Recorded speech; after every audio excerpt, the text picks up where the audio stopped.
The night she came home late, something felt off. I noticed it right away, though I couldn't tell if it was the nervous laugh or the way she looked past me, eyes drifting just out of focus. Kate had always been warm, someone who brought light into a room, even when I was weighed down by the usual grind. But that night, she was different, distant, almost like she was hiding behind a mask I'd never seen.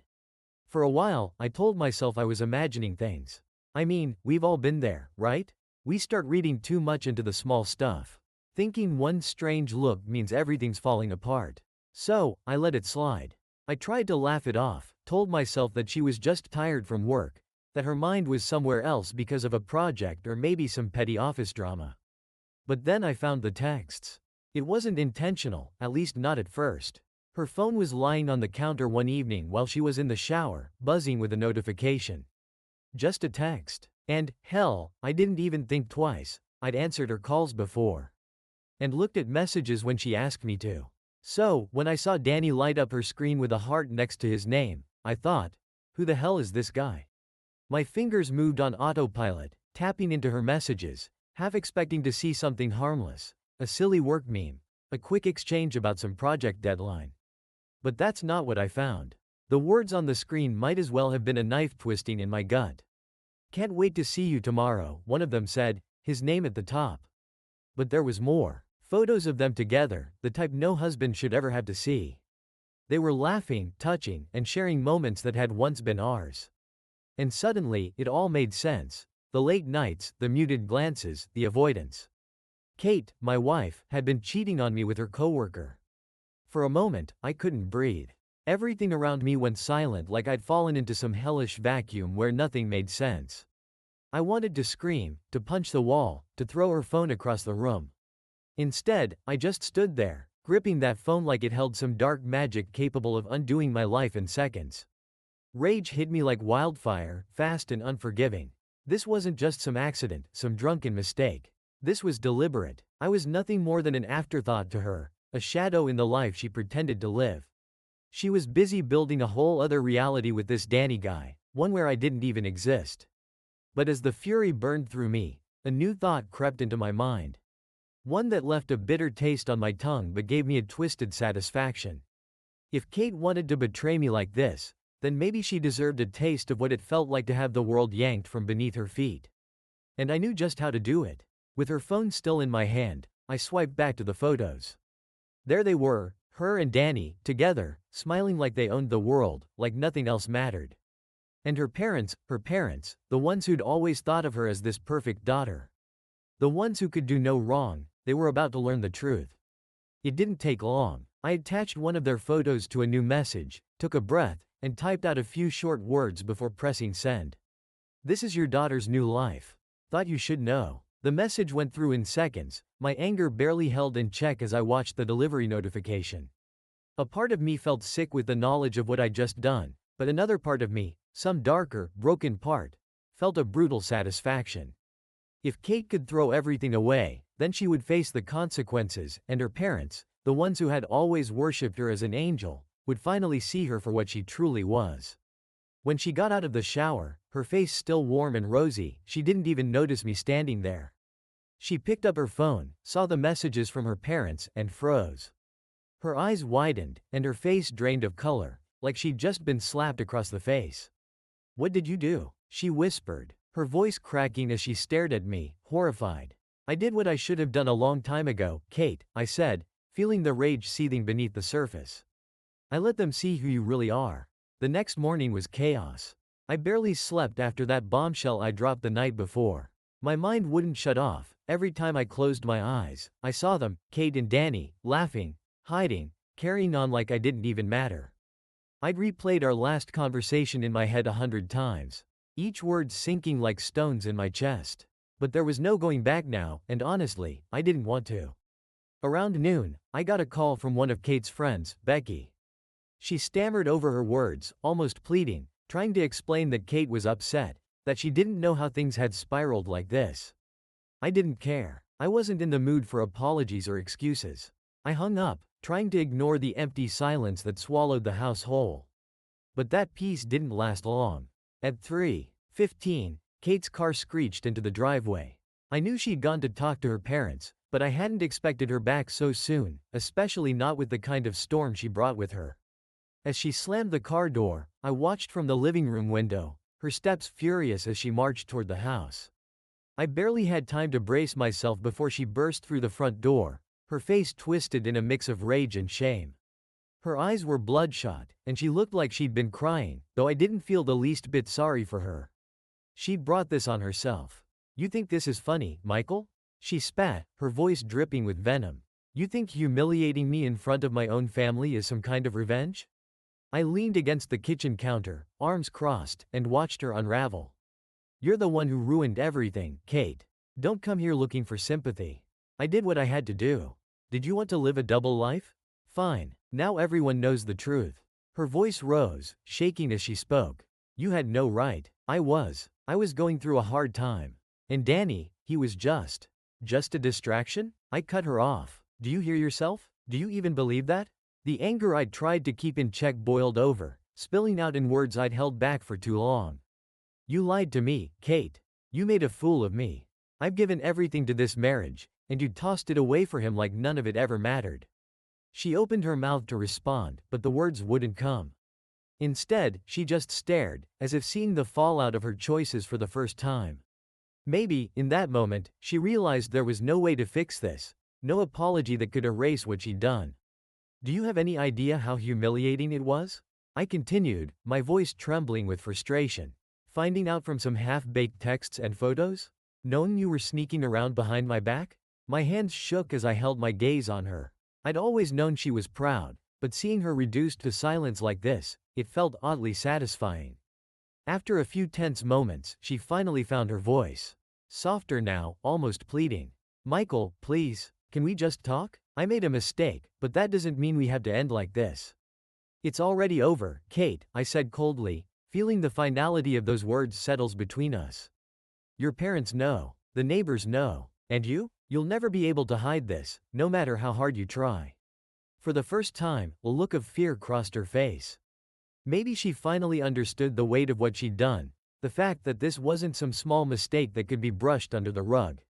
Her perfect life, the one she'd fought so hard to create, was crumbling, and there was nothing she could do to stop it. But she wasn't done. Not yet. She took a deep breath, steadying herself before speaking. So, what now? You're just going to throw me out? Forget the years we spent together? I shrugged, feeling a cold detachment settle over me. Seems like you already made that decision when you chose him over me. For a moment, she just stood there, looking defeated, and I wondered if there was any part of her that felt real regret. But then, her face hardened, her expression shifting into something else, anger, maybe, or resentment. She glanced out the window, where our neighbors were beginning to notice the commotion, some of them peering over their fences or out their windows. Fine, she said bitterly, her voice a low hiss. If you want to play the victim, go ahead. Just know that you're the one who pushed me away. With that, she stormed out, slamming the door behind her, leaving nothing but silence in her wake. I stood there, watching her car disappear down the street, feeling an emptiness that was somehow worse than the anger I'd felt before. The house felt like a ghost town after she left, each room filled with memories that now felt tainted, twisted by her betrayal. And as I sat there in the quiet, I realized that this was only the beginning of the aftermath. The pieces of our broken life lay scattered around me, and I wasn't sure if I'd ever be able to put them back together. After Kate left, the house fell into a strange silence. I couldn't decide if it was a relief or if it just made everything feel emptier. I'd spent the last 10 years with her, building a life I thought was real, and now, in a matter of days, it was gone. I couldn't escape the sense of betrayal that gnawed at me, the anger that simmered just under the surface. I tried to distract myself, but the images and memories kept flashing through my mind, relentless and unforgiving. Then, the phone calls started. First, it was my sister, asking if the rumors she'd heard were true. I didn't want to talk about it, but she pressed, asking how I was if I needed anything. Then came calls from old friends and, surprisingly, from Kate's parents.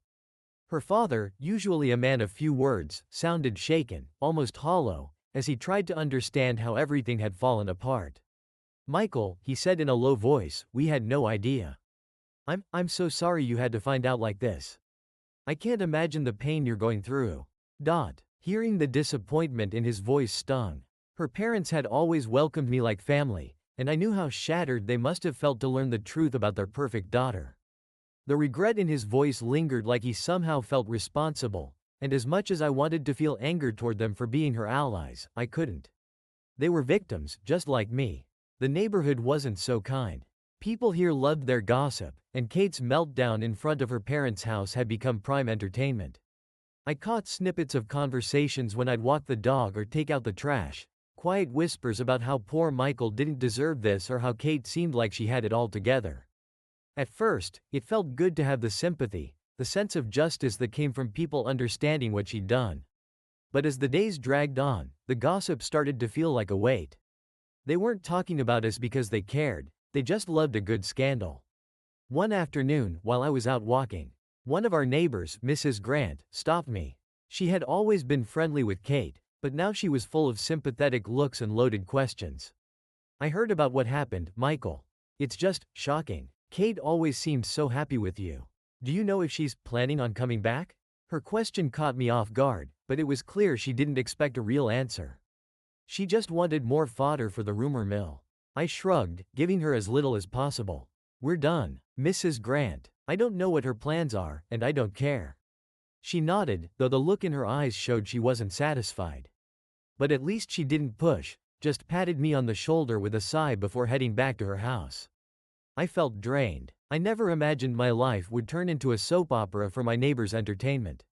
Later that week, I got a message from Kate.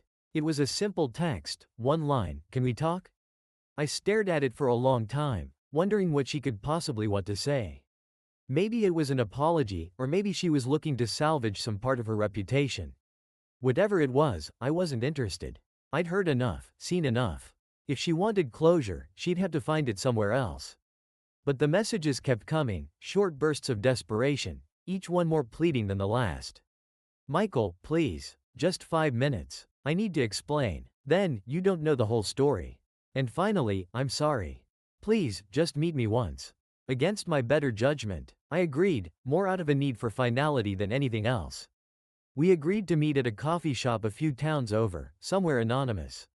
When I walked in, I saw her immediately, sitting at a small table by the window, looking smaller and more vulnerable than I'd ever seen her. Her eyes were red, her makeup barely covering the dark circles beneath. She looked up as I approached, her gaze filled with something that almost looked like regret. "Thank you for coming," she murmured as I took a seat across from her. Her hands shook slightly as she reached for her coffee, and for the first time, she looked nervous, unsure of herself. "Say what you need to say, Kate," I said flatly, my voice colder than I'd intended. "I don't have much time." She took a shaky breath, gathering her thoughts. "Michael, I know what I did was wrong. I'm not here to make excuses. I don't know what happened.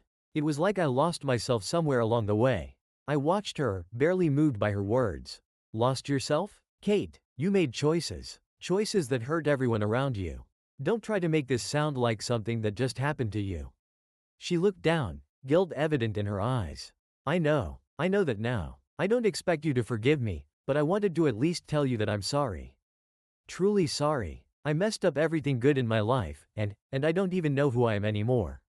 A part of me wanted to lash out, to throw her words back at her, but I'd spent enough time feeling angry.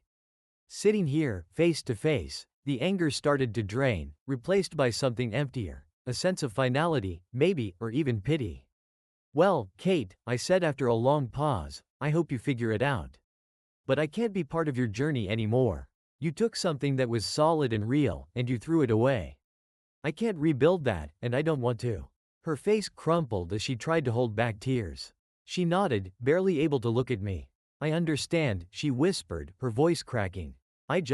I'm sorry, Michael, for everything." We sat in silence for a moment, neither of us knowing how to end this conversation.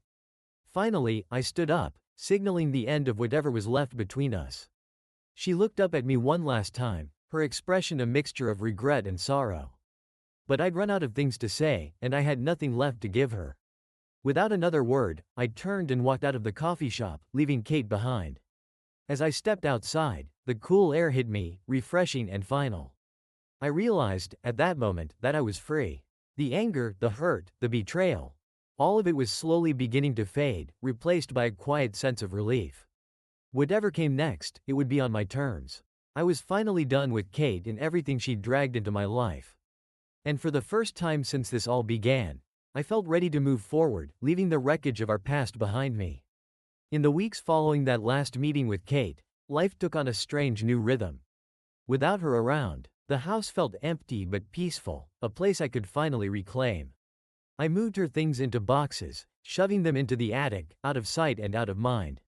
Each item, a photo, a scarf, a coffee mug she loved, felt like a loose thread, a reminder of the life we'd built together and the life she'd single-handedly unraveled.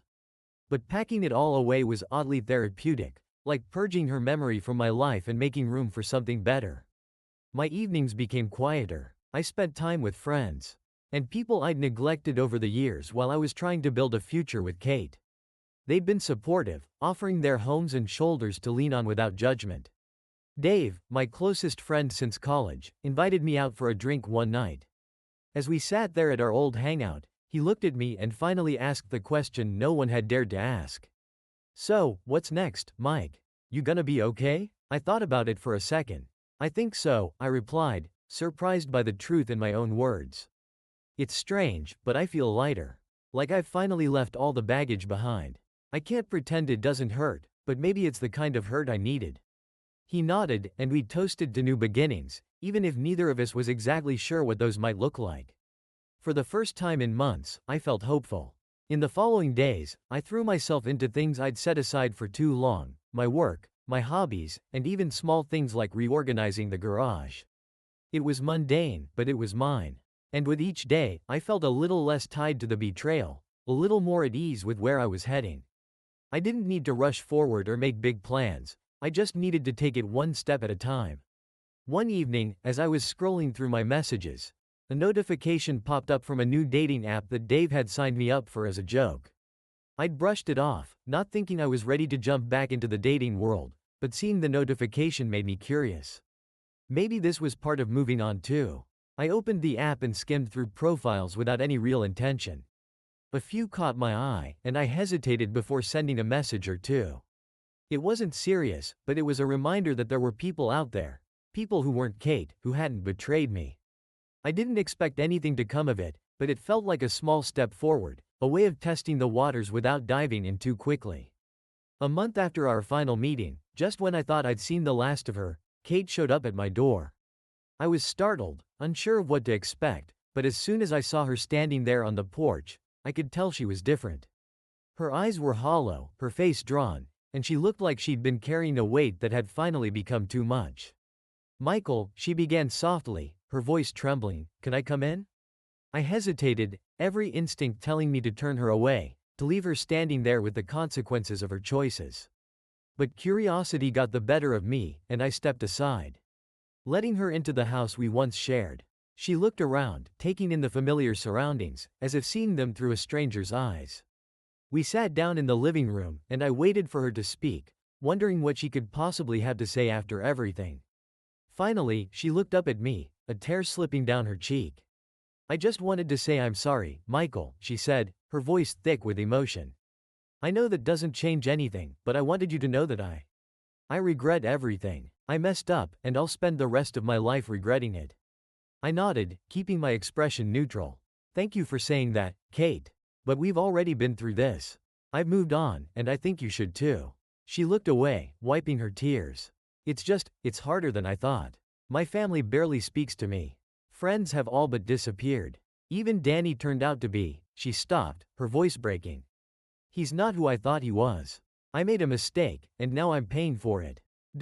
Part of me felt a twisted sense of satisfaction hearing that Danny hadn't been her knight in shining armor. But more than that, I felt pity.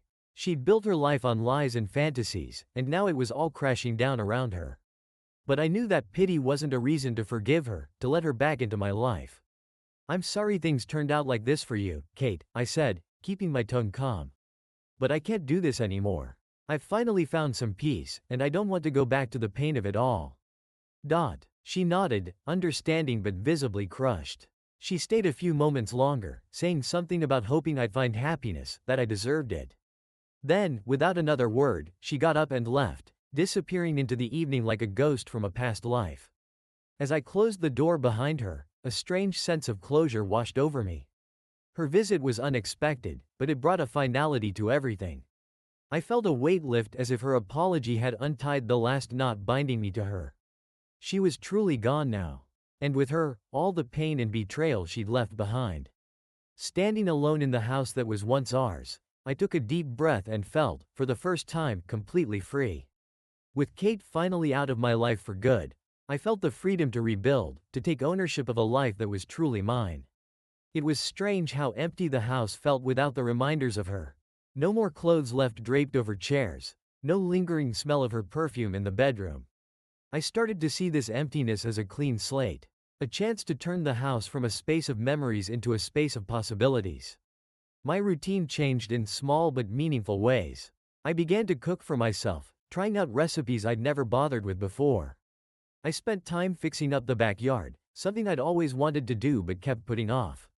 Slowly, each corner of the house began to reflect a new version of me, someone who didn't rely on anyone else for happiness. Then there was my job. For years, I'd put my career on the back burner to focus on building a family with Kate, thinking that was the path to fulfillment. But now, with her gone, I felt a renewed drive. I dove into my projects, taking on more challenging work and pushing myself harder than ever. And when an unexpected promotion came along, I realized just how much I'd been holding myself back. One evening, after a long day at work, I decided to treat myself to a quiet dinner out. Sitting alone at a corner table, sipping a glass of wine, I felt a sense of calm that was new to me. The restaurant buzzed with the chatter of couples and families. But for once, being alone didn't make me feel isolated. It made me feel independent, like I was exactly where I needed to be. Toward the end of my meal, the waitress handed me a check and smiled. "You seem like someone who's comfortable in his own company," she said.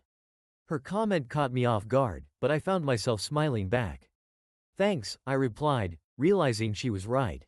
I had spent so much of my life focused on someone else's happiness, someone else's dreams. But now, sitting alone, I was learning the joy of being complete on my own. That night, I felt a shift.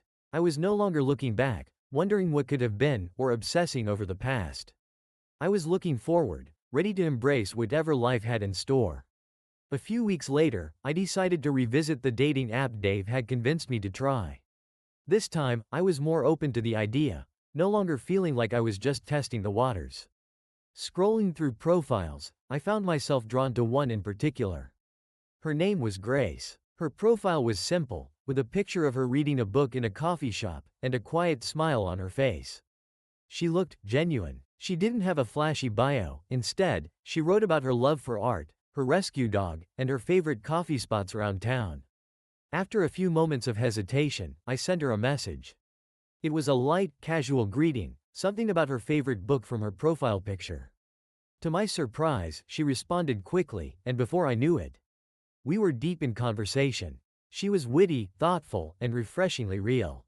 For the first time, I felt that spark again, a connection that was easy and unforced. We agreed to meet for coffee the next weekend. When I arrived at the coffee shop, there she was, looking just as genuine in person as she had in her profile photo. As we talked, I learned about her job as an art teacher, her passion for hiking, and her endless devotion to her dog, Max. Her laughter was contagious, and her warmth made me feel like I'd known her far longer than a few hours. Toward the end of our conversation, she looked at me, a bit more serious now. "Michael," she said, "I don't know what your past looks like, but I can tell you've been through something. I can feel it. I just want you to know. I'm here to get to know the real you, no expectations." Her words took me by surprise, but they resonated. For so long, I'd been carrying the weight of my past, the bitterness and disappointment. But with her, I felt safe enough to let it go, to focus on the present without the shadow of what had come before. After that first meeting, Grace and I continued to see each other. Our relationship unfolded naturally, without the pressures or pretense. She showed me that life didn't have to be defined by the past or by the hurt someone else had caused. She reminded me that I was still capable of happiness, of trust, and that maybe, just maybe, love was still possible. Each day brought a new discovery, and with every laugh and shared moment, I felt myself healing. Grace didn't fill the void Kate had left. She wasn't a replacement. Instead, she was a reminder that I had the strength to rebuild, to create something new from the broken pieces of my old life. As we sat together on a bench one chilly evening, watching the sunset over the city, I felt something I hadn't felt in a long time: hope. In the weeks that followed, Grace became a steady presence in my life. Every moment with her felt like another step away from my past. She was gentle and understanding, never pushing, just letting things unfold at their own pace. It was refreshing and somehow grounding, reminding me of the life I was starting to create for myself. We spent weekends exploring the city, visiting art galleries, and taking Max, her dog, to the park. There were no grand gestures, no whirlwind romance, just a growing bond that felt real, steady, and unhurried.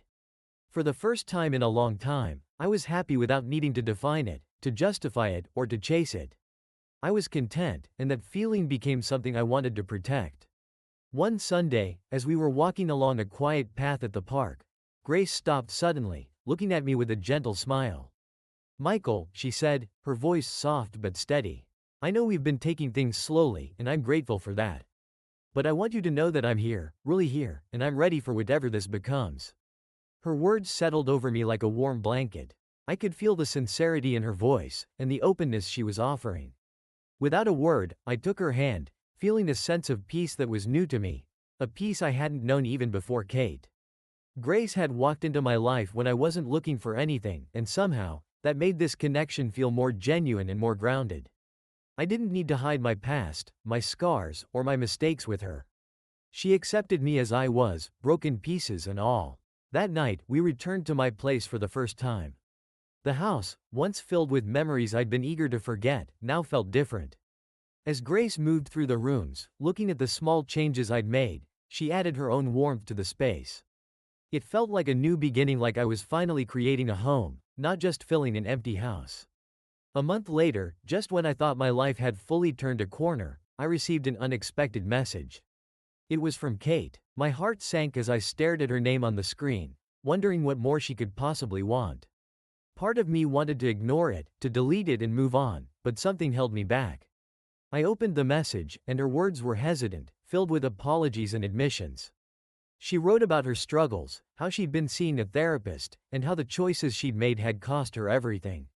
She didn't ask for forgiveness, she simply wanted to let me know that she was working on herself and that she hoped one day I could forgive her for what she'd put me through. Reading her message stirred emotions I thought I'd already processed: anger, sadness, and even a little pity. I took a moment, letting the memories surface, remembering the pain and betrayal she had left behind. But then, as I looked around the room, seeing traces of Grace's presence, I realized that those feelings no longer had the same hold on me. I'd moved on, and whatever apology Kate offered, it was no longer relevant to my life.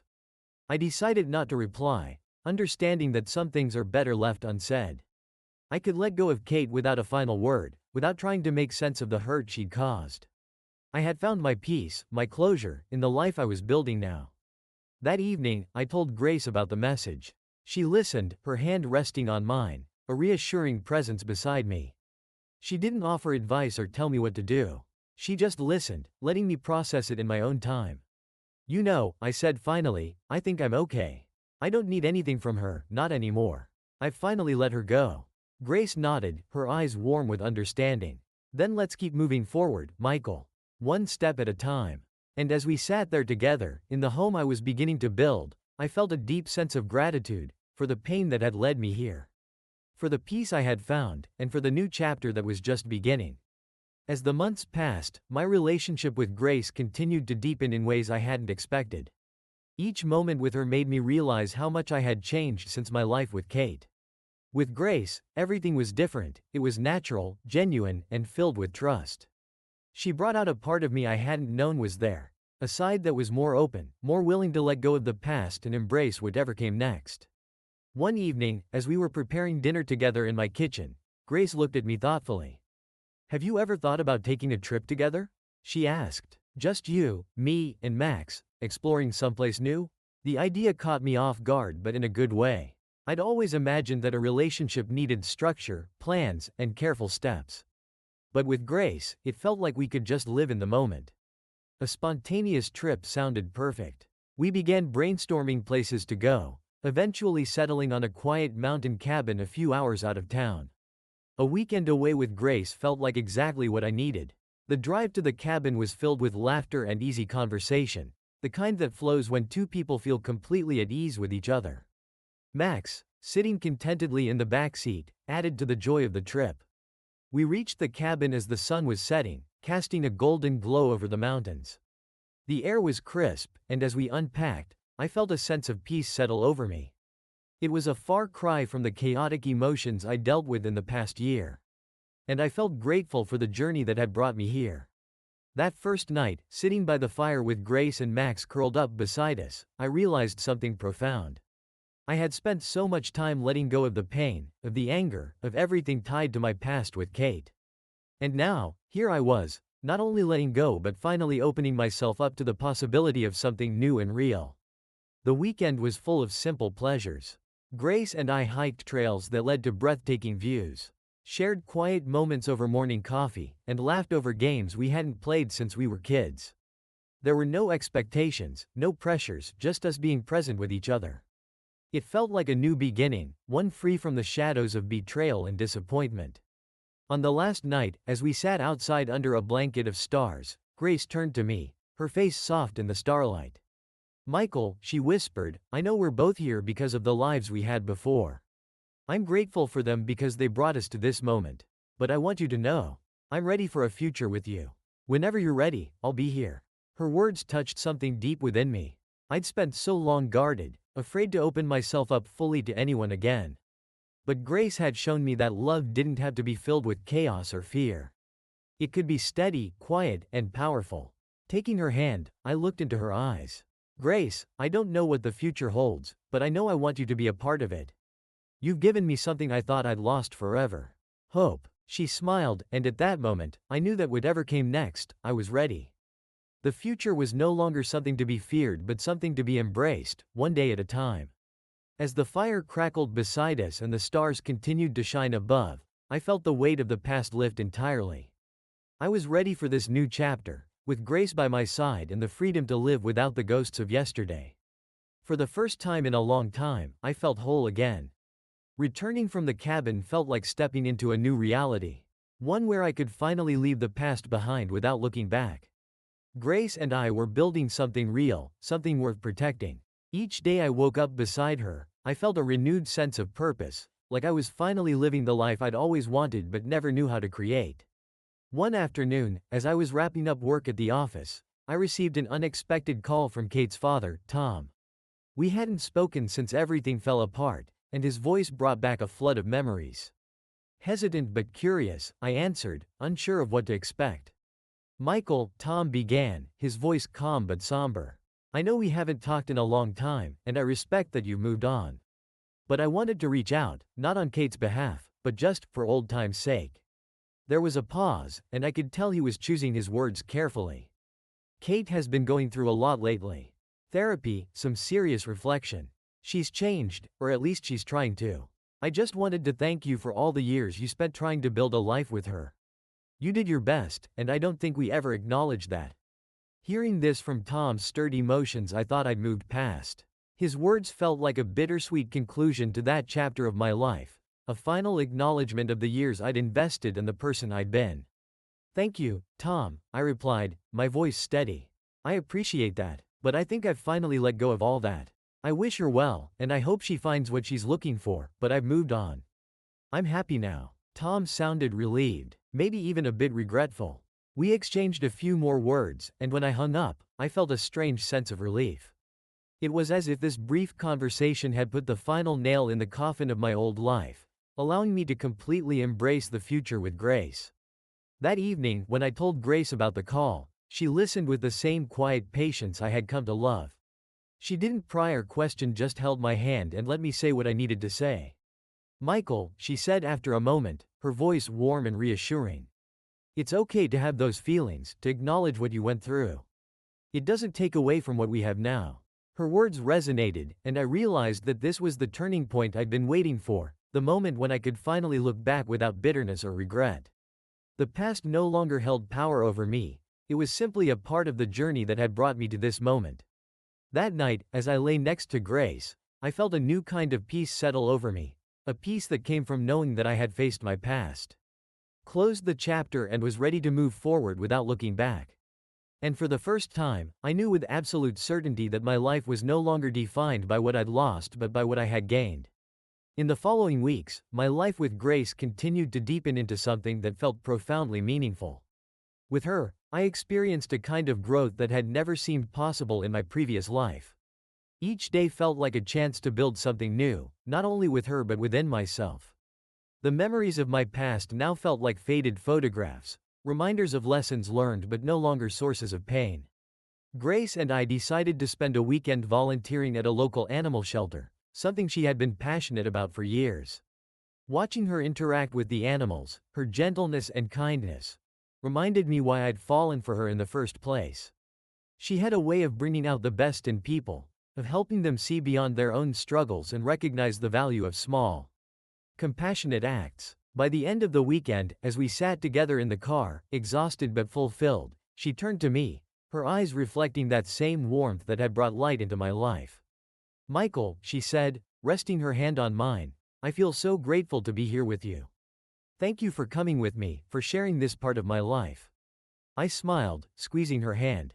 "Thank you for showing me what life can be, Grace. I never thought I'd find this kind of happiness again. For the first time in a long time, I felt like I was truly moving forward. I realized that happiness wasn't just something that happened, it was something we chose and built with the right people beside us. And I knew that, no matter what lay ahead, I wanted to keep building that life with Grace." As my relationship with Grace grew, so did the certainty that she was the person I wanted to spend my life with. One evening, after a quiet dinner, I found myself browsing engagement rings. It was both surreal and exhilarating, and a bit daunting, given what I'd been through before. But my feelings for Grace were different. They were steady, built on trust and mutual respect, and strengthened by the challenges we'd already faced together. A week later, I visited a jeweler and picked out a ring, a modest yet elegant piece that felt perfectly suited to her. It symbolized everything we shared: simplicity, honesty, and a quiet strength. With the ring safely tucked away, I started planning the perfect moment to propose. When the day finally arrived, I took Grace to a small seaside town we'd both loved visiting. We spent the day wandering along the beach, reminiscing about the early days of our relationship. I felt a mix of excitement and nerves as we watched the sun begin to set over the water, casting a warm golden glow over everything. As we sat together on a bench overlooking the ocean, I took her hand, my heart racing. "Grace," I began, my voice trembling just slightly, "I never thought I'd be here again, ready to open my heart to someone. But you've shown me that love can be gentle and kind. You've given me hope, happiness, and a sense of peace I didn't know I could find." She looked at me, her eyes soft and full of emotion. "Grace," I continued, pulling the ring from my pocket, "will you marry me?" Her face lit up with surprise, followed by a smile that made everything around us fade into insignificance. With a simple, heartfelt yes, she wrapped her arms around me, and at that moment, I knew that every hardship, every moment of pain and growth, had led me to this, an honest and joyful commitment. As the sun dipped below the horizon, we sat together in a quiet embrace, ready to start the next chapter of our lives. The future felt bright, not because it was perfect, but because we were ready to face it together, with everything we'd learned along the way. In the weeks following our engagement, life felt surreal in the best way. Grace and I had started planning the wedding. And while it was exciting, it also brought a sense of finality, a true closing of the chapter with Kate. There was one last thing I felt I needed to do to truly move forward, something that had been lingering in the back of my mind since the day Tom called me: reach out to Kate. It wasn't out of regret or unresolved feelings, but to close that door with a sense of peace. One evening, after a long conversation with Grace, who supported my decision wholeheartedly, I sent Kate a brief message, asking if she'd like to meet for coffee. She agreed, and a few days later, I found myself waiting at a small, quiet cafe, wondering what I would say and what I hoped to gain from this final meeting. When Kate walked in, she looked different, not just older but changed, as if the years had etched something softer and more reflective into her. She smiled tentatively as she sat across from me, and we exchanged the usual pleasantries, though there was a quiet tension in the air. "Thank you for meeting with me," I started, taking a deep breath. "I wanted to let you know that I'm engaged. I found someone who brings out the best in me. Who feels like home. Kate nodded, a small, bittersweet smile appearing on her face. I'm genuinely happy for you, Michael. You deserve someone who loves you completely. I'll always regret the pain I caused. There was a pause, and she looked down, her hands nervously fidgeting with her coffee cup. I'm in a better place now. Therapy helped me understand a lot about myself. I realized that the choices I made were rooted in things I hadn't dealt with. I'm working on myself, but I know there's no excuse for what happened between us. Hearing her acknowledgement felt like a weight lifting. I wasn't here for an apology, but there was something liberating in knowing that she understood the gravity of her actions and the hurt they caused. Thank you, Kate, I said finally. I hope you find happiness too. I don't think I could have said that a year ago, but I mean it now. We both deserve to move on without the past haunting us. For the first time, I could say those words without bitterness or lingering resentment. This was the final step in letting go. The last piece of closure I needed. We parted ways amicably, a mutual understanding bridging the divide that had once seemed insurmountable. That evening, I returned home to Grace, who was waiting for me with a warm smile. She didn't ask for details, she just hugged me, understanding without words what that meeting had meant. In that quiet moment, I realized how far I'd come. The wounds of the past had healed, leaving only the faintest scars as reminders of a life I'd once lived. I was ready, truly ready, to step into the future with Grace by my side, carrying with me the strength and resilience I had gained along the way. The next chapter was ours, and it felt like the beginning of something beautiful and true, untainted by the pain of the past. With Grace, I had finally found the peace and happiness I had been searching for all along. The day of the wedding arrived with a calm that felt almost surreal. The sun was bright, casting a warm, golden glow over the small gathering of friends and family that surrounded us. Everything felt simple, intimate, and exactly how I had imagined this day would be. Grace and I had chosen to keep the ceremony small and personal, focused on the life we were building rather than on the spectacle. As I stood at the front, waiting for Grace, I felt a sense of peace I'd never known. This wasn't a second chance at love, it was the beginning of something entirely new.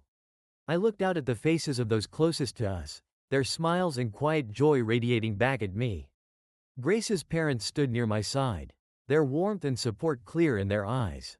Tom, Kate's father, had also come to show his support, a gesture that felt like a full circle moment, a reminder of how far we'd come and how all of it had led me to this day.